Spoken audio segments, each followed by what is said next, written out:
Okay, so I saw a comment in one of my previous videos about um, TMZ or like other news outlets not speaking out. And I guess that person thought that content creators had never reached out to any media outlets. And I want to kind of remind people of the fact that a lot of creators have. I know me personally, I have. And it's slightly insulting to say that, considering all the effort and work that creators put into their work. When we want justice, we're going to go through the channels to try to get it. And TMZ is very full aware of what's going on. I just feel like they feel like it's not their time to out her. And I want to spin a block on this clip really quick so that it could refresh some people's memories. And also, I don't want to spin a block on me being on TMZ because I just recently did that like around Christmas time. But I was on TMZ earlier last year or sometime last year, basically expressing why I've created content about Gypsy, and it's because I want justice. So I just want people to keep that in mind, because when creators put a lot of work into their content, we care about getting the justice. So most of us are actually actively trying to get it out there to the world, what's really good. Anyway, let's go ahead and spin a block on this real quick. I want to explain things in a way that's not overwhelming, but enough to where she understands where my life was at that time. That's Gypsy Rose Blanchard on Nick Viall's podcast, sharing how she plans to explain the heartbreaking situation with her mother to her future daughter. You know, her mom is obviously not going to be around for when she gives birth to her daughter. She said it's heartbreaking. Yes, she Right. arranged her mother's murder. After years of abuse, yes. And it's definitely something Gypsy is still dealing with. For me, it is heartbreaking because I do, from time to time, think about what could have been. And it makes me sad. And while Gypsy knows she'll have to explain it to her child one day, in the meantime, Christy has become more of a mother to me than my own mother was. So Christy is going to be grandma. Christy is her stepmom, Christy right? is her stepmom. The kid is going to Google at some point and know that her mother murdered her grandmother. It's going to come out. She should be the one to tell her daughter about it. This is the problem with freaking Google now when you raise a kid. You can't keep secrets from a kid. It is true. Like, you'll say, oh, we can't go to Chuck E. Cheese, it's closed. And they'd be like, hey, Siri, is Chuck E. Cheese closed? And Siri's like, nope, Chuck E. Cheese is open, 10 to 8.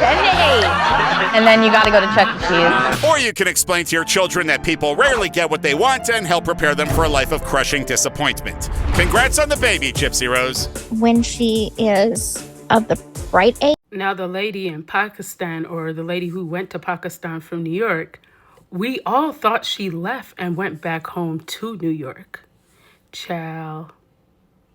No. And there's a breaking update about this. I'm going to play 2 videos. I think it's 3. It might be 2. For y'all to see this, because honestly, it's super funny. And I need y'all to drop down below what you think, because I know that so many of us are like so invested in this situation, because it's just the irony, like everything's just so crazy. But I'll be back after this.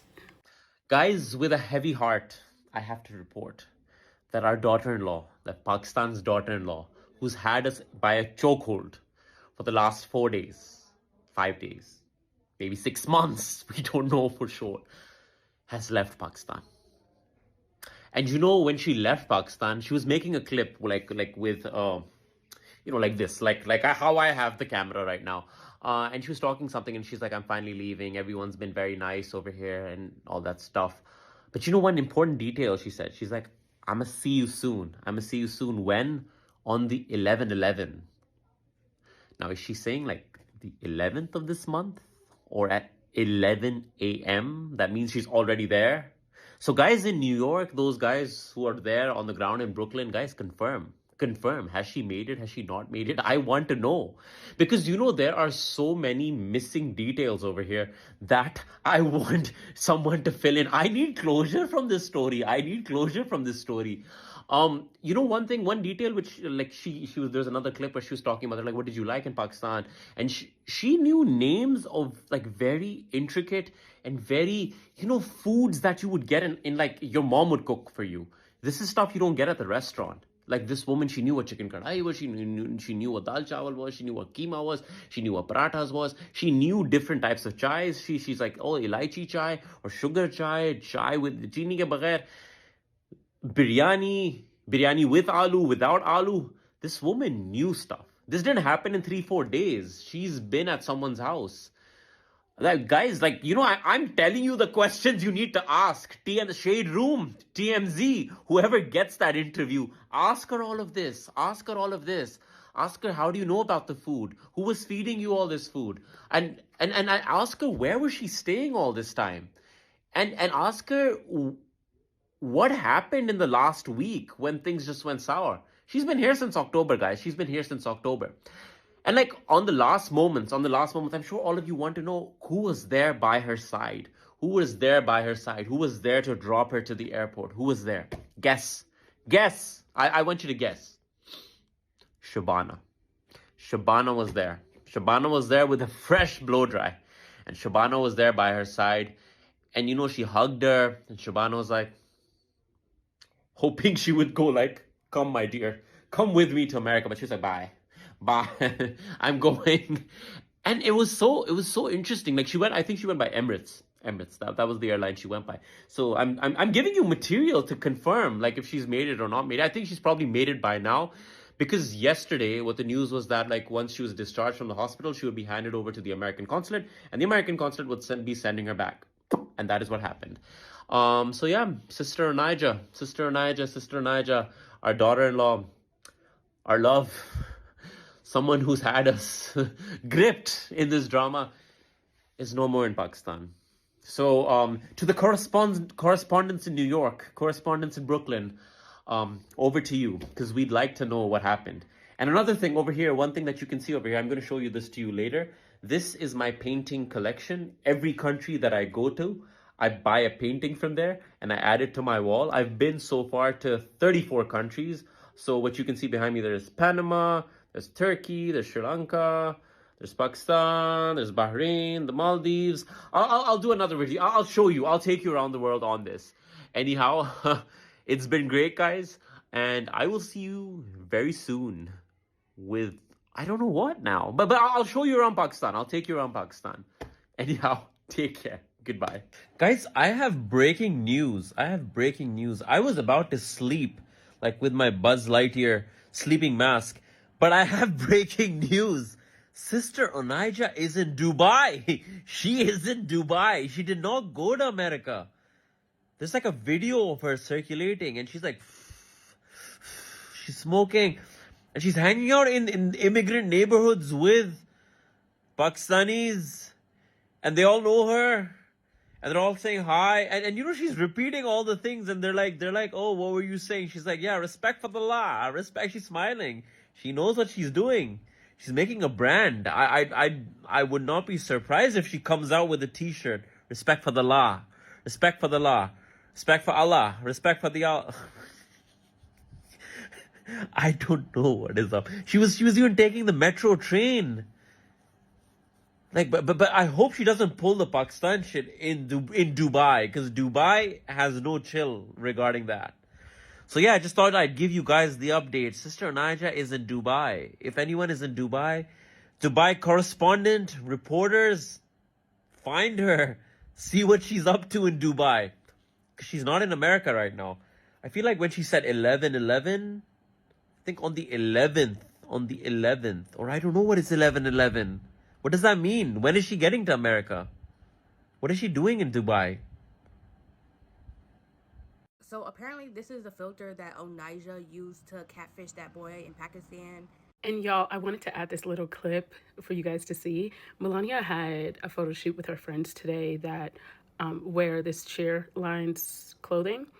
And her and I did a little video because we got there a little bit earlier. So I want you guys to see this. I posted this on my TikTok, but I know a lot of you guys don't have TikTok. So I want you guys to watch this and let me know if you like it. I think it's pretty funny. I mean, what if I don't want to live the way Don't be ridiculous, Andrea. Everybody wants this. Now, you can't tell me that this is not getting funnier and funnier by the minute. Now, the fact that she's in Dubai, I'm a little concerned because I feel like what she was doing in Pakistan and how nice they were, they're not going to do that in Dubai. So that is kind of concerning to me. You know, Dubai, they'll put you in jail or prison real fast, and you can't make demands over there, child. They not with it. So let's just see how this goes. I'm wishing her the best. I hope everything good happens for her, but yeah, we don't even know about that. But anyways, you know, this is time for our Black History segment. And one of the things that I really like about Black history and like learning about Black history and history period is history tends to repeat itself. And I think a lot of times when we see things from the past, it really helps. History gives a lot of context to things. So I want you guys to watch this. And drop your comments down below. You know, I always love to hear how you guys feel about my videos, so let me know. How many of y'all learned about Henry Adams, the black man that Frederick Douglass publicly opposed, the black man that led 30,000 black people out of the South and into Kansas in 1879, all for the purpose of founding a black nation? This is not your textbook history. Henry Adams' slave owner, Nancy, she didn't let him go until Shreveport, Louisiana surrendered to the Union, just a month before Juneteenth. Yet after slavery ended, Henry figured out a way to make some money. He got his own cart, delivered beer, and had his own hauling business. But that wasn't enough for him. A little later, he made money as a woodcutter and a plantation manager. Made good money, too. But that was not enough for him. It was Reconstruction, and he seen all these black men winning elections. But he realized they were pawns. The Republican Party wanted to humiliate the ex-Confederacy. And the best way to do that was to give us representation in states all across the South, without real political power. Meanwhile, the Freedmen's Bureau, that was supposed to be a way for the federal government to step in and help us become full citizens. It was supposed to be a safe place to plant our money. It was supposed to uplift us. But it was underfunded. So Henry said, that doesn't make any sense. All of this was happening while the ex-Confederates were forming secret societies aimed at regaining control of the government. These were the same people burning down our communities, the same people lynching us, but then said we brought it upon ourselves. Called us the troublemakers. Sound familiar? Henry said there's got to be more life than this. He left his business and joined the army for 3 years. That's where he became a quartermaster sergeant and learned to read and write. Then in 1870, he formed a committee. They investigated the conditions of formerly enslaved people from Virginia to Louisiana. They looked at working conditions, pay, violence, and realized we had all these black faces in high places. Yet our conditions looked bleak. Our conditions were getting worse.